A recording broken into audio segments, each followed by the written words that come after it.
ازيكم يا ابطال؟ لسه مكملين مع بعض في حل تمارين 5، والنهارده في الجزء الثاني هنكمل باقي الاسئله خطوه بخطوه، وهنركز اكتر على طريقه الحل علشان تبقى واضحه وسهله. ويلا بينا نبدا على طول. كنا واقفين المره اللي فاتت عند سؤال رقم 7. سؤال 7 ده ينحل ازاي؟ احنا محتاجين نوزع الاسس. يعني انا عندك الاس 4 دي هنخليها مره على 3 ومره على جذر 2.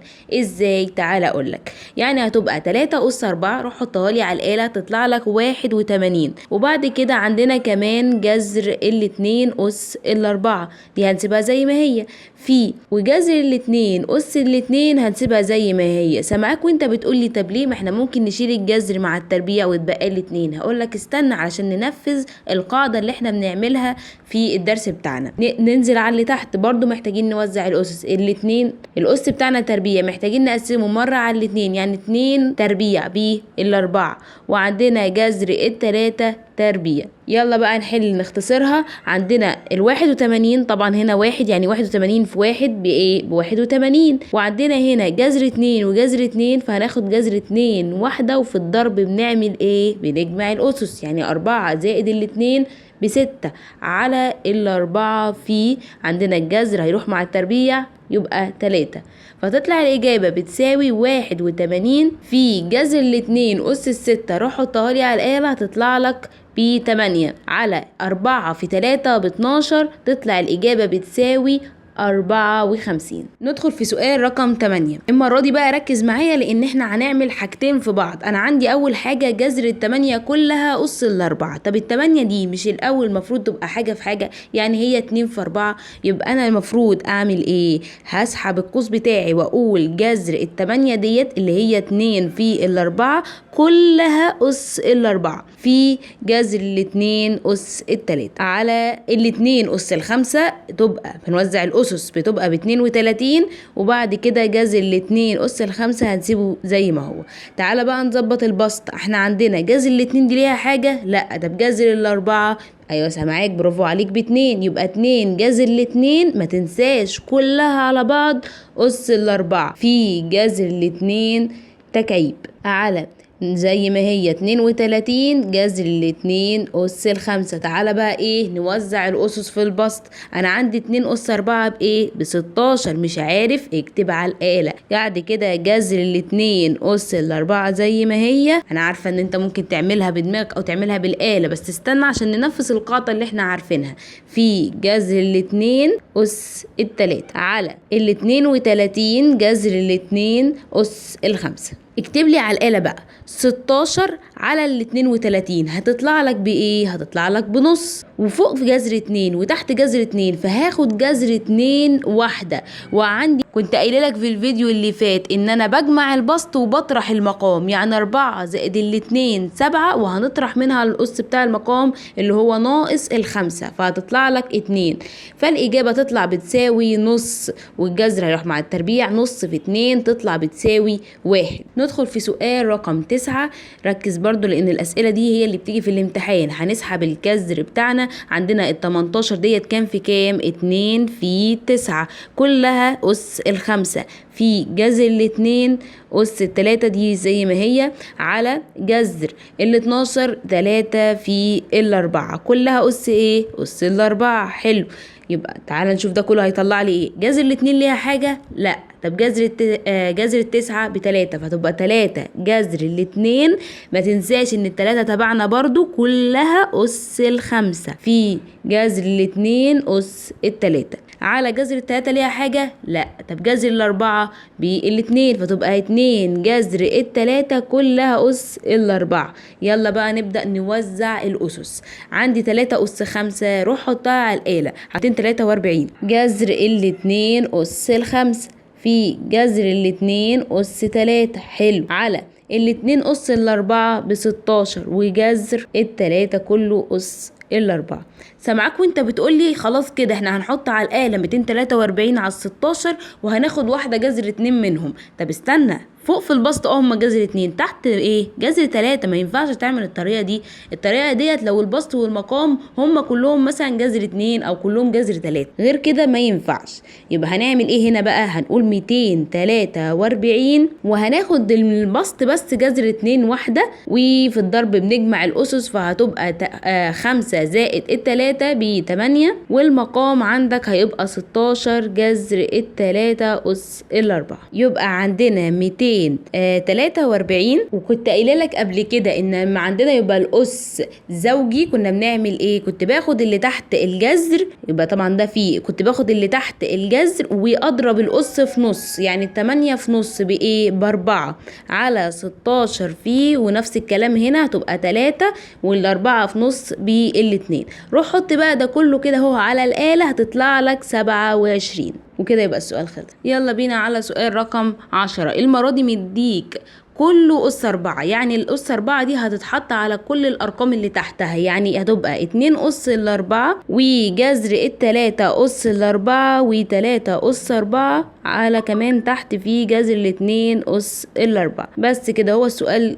انتهى على كده. يعني هنظبط الأرقام بس. تكتب لي على الآلة بقى 2 أس 4 تطلع لك 16، وأنا قايله لك لسه إنها تبقى 3 أس 2 على 81 اللي هو 3 أس 4، وجذر 2 أس 4 ديت اللي هي 2 تربيع. فالإجابة تطلع بتساوي 16 في 9 على 81 في 4. حط كل دول على الآلة تطلع لك 4 على 9. ندخل في سؤال رقم 11. عندنا أول حاجة جذر 18 ديت كام في كام؟ 2 في 9 كلها أس الاتنين. خلي الجذر 2 أس سالب 1 زي ما هي دلوقتي. ننزل على المقام، عندك جذر 8، 8 دي كام في كام؟ 2 في 4 الكل أس سالب 1. عندك جذر 2 ليه حاجة؟ طب جذر 3 قصدي جذر 9 ب3 فتبقى 3 جذر 2 الكل تربيع في جذر 2 أس سالب 1 على جذر 2 زي ما هي، وجذر 4 ب2 فتبقى 2 جذر 2 الكل أس سالب 1. تعالى بقى نقسم الأسس. عندي 3 تربيع ب9، وبعد كده عندي جذر 2 تربيع، التربيع هيروح مع 2 فهتبقى 2. يبقى عندنا 9 في 2 في جذر 2 أس سالب 1. سيبها بس اسمع مني. وبعد كده عندنا 2 أس سالب 1 في جذر 2 أس سالب 1. فهمت بقولك ليه سيبها؟ علشان دي هتروح مع دي فتبقى لي كده ايه؟ معلش نشيل بقى كده دوت دلوقتي. فبقى عندنا 9 في 2 على 2 أس سالب 1. وانا قايله لك قبل كده اي حاجه في المقام بأس سالب ممكن اطلعها في البسط واغير ايه؟ بس البسط اغير الأس، يعني هتبقى 9 في 2 في 2 فتطلع الإجابة بتساوي 36. ندخل في سؤال 12. برافو عليك، سامعاك وانت بتقولي ده في البسط جذر 3 وفي المقام كمان جذر 3. يعني انا ممكن اخد جذر 3 واحدة واللي فوق اجمعه واللي تحت اطرحه. شاطر. يبقى هناخد 27 هنخليها على جنب دلوقتي. هناخد جذر 3 واحدة. عندي في البسط ايه؟ في 3 نزلت تحت فابدأ اطرح، يبقى ناقص 5 ناقص 4. يبقى عندي 27 في جذر 3 عندي هتبقى ايه؟ أس سالب 6. يبقى عندي 27. أنا عندي هنا إيه؟ دي مفروض تبقى على 1، وأنا عشان أخلي الأس بالموجب كنت بعمل إيه؟ أنزلها في المقام. يبقى 27 على جذر 3 أس 6 تطلع بتساوي 27 على 27.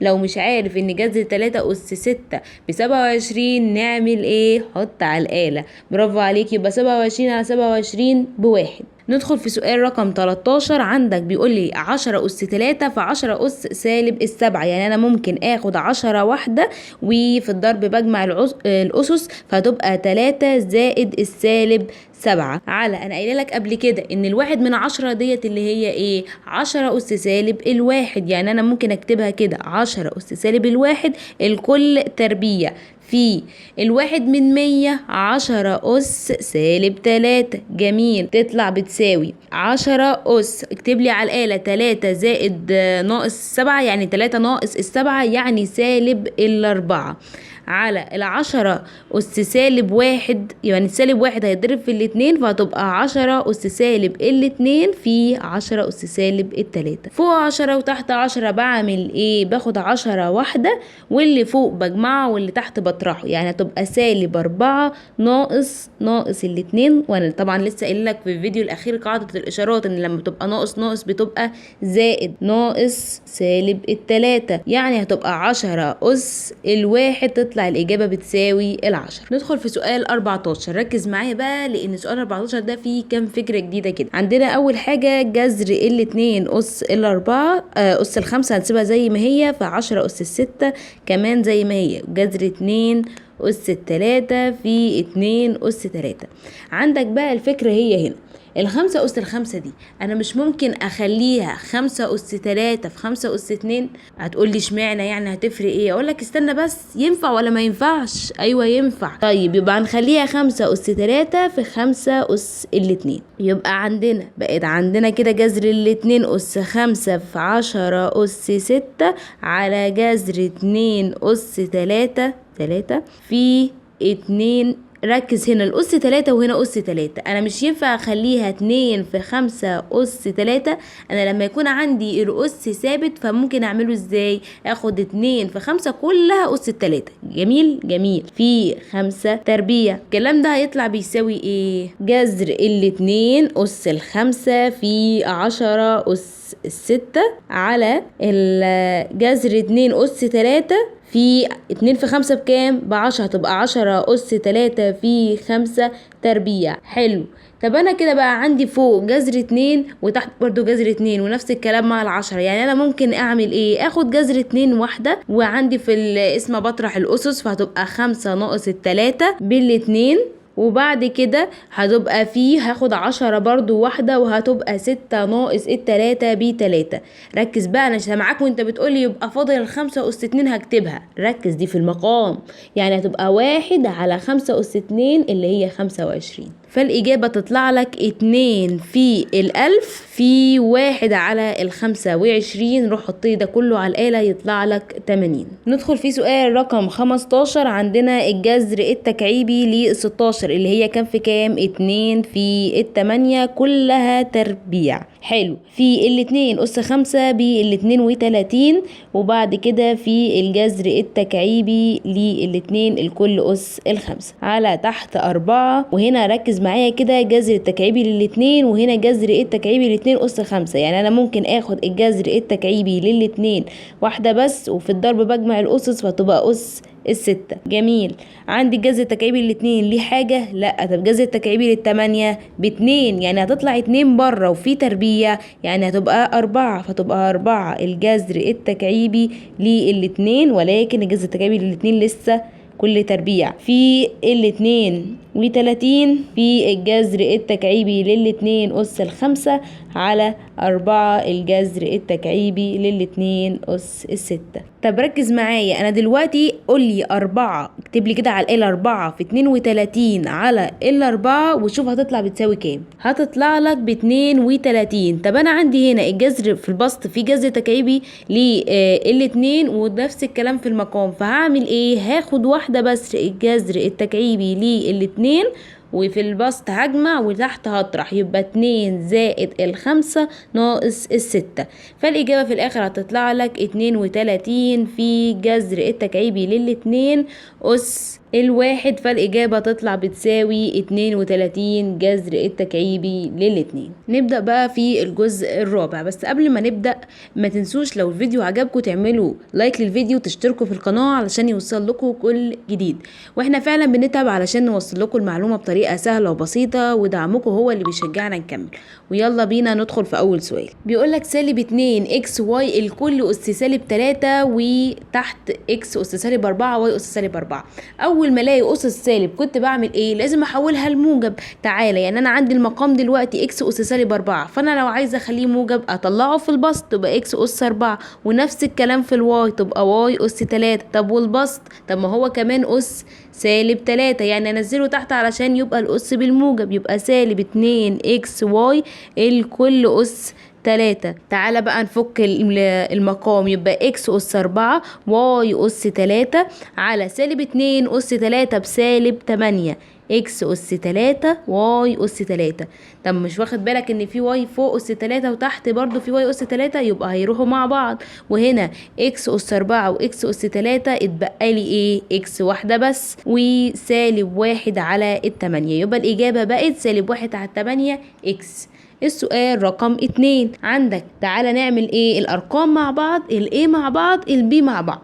يعني انا عندي في البسط سالب 3 في الاربعة بسالب 12، وعندي ايه، وفي الايه بعمل ايه؟ بجمع الاسس. يبقى هاخد الايه وبعد كده عندي 2 زائد السالب 1، وهاخد برضو البي وعندنا هنجمع الاسس هيبقى 1 زائد السالب 2، والمقام عندي 12 زي ما هي، واي بي اس سالب 2. ممكن اطلعها فوق وتبقى ايه اس 2 بي اس 2، بس اخليها احسن تحت وتبقى ايه اس سالب 2 وبي اس سالب 2. عندك هنا 12 هتروح مع 12، ما تنساش ان في سالب هنا، السالب ده هتنساه في الامتحان. اديني بقول لك اهو ركز، السوالب دي بتتنسي دايما، حط السالب جنبها هنا.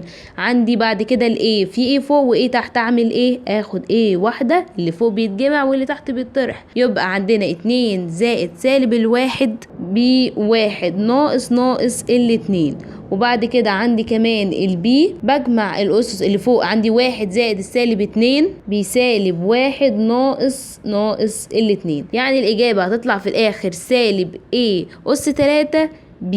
ندخل في سؤال رقم 3. تعالى نوزع الأسس. يبقى عندي سالب جذر 3 أس 4 هتطلع لي ب9 A أس 4 و B أس 4 على 3 A أس 4 B أس 2.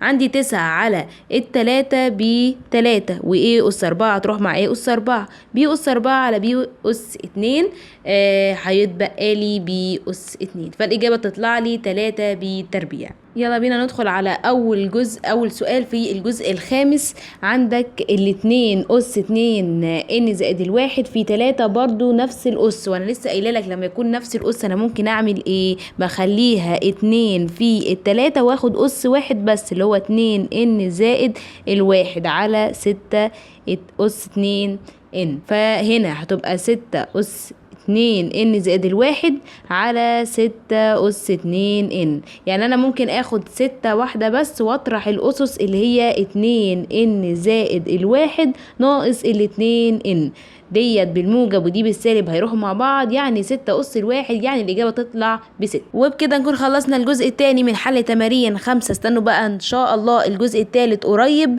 وما تنسوش تشتركوا في القناة، تعملوا لايك للفيديو وتسيبوا تعليق تقولوا لنا إيه رأيكم، وأشوفكم على خير الفيديو الجاي. مع السلامة.